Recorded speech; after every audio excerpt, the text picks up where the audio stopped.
Hi, it's Dia. Today's something a little bit different. Today I'm using my iPad Pro 12.9 inch and my first generation Apple Pencil to recreate and show you how I made this image from the buns. It's also in the Buns Artist Edition.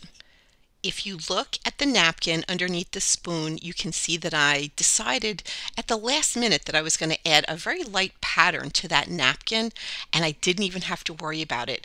The iPad Pro, I feel like I'm selling it or I have stock in it or something, but it really makes things easier and nicer because you can get the look of the finished image as if you had used pen, but you can go back and change it without having a heart attack if you screw something up. And I know this isn't truly about coloring, but I thought you might be interested. It's kind of cool.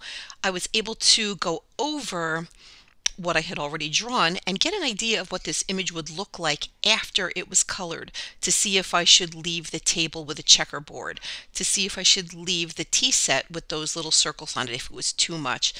And even with it all colored in, I liked all the patterns and the busyness of it. So I left it and I was able to tell even before I finished the book. So the book that I'm working on now, which is called Everyday Magic, I'm doing both.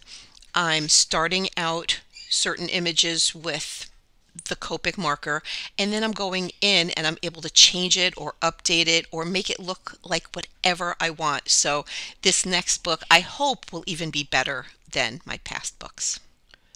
I hope you like this little glimpse into my work, and here's a picture that I'm working on to get an idea of what this image would look like from Everyday Magic.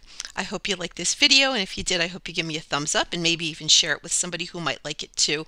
Thank you to everybody who subscribes to me and follows me, and I'd like to invite anyone who would like to join me on Facebook to my coloring gallery.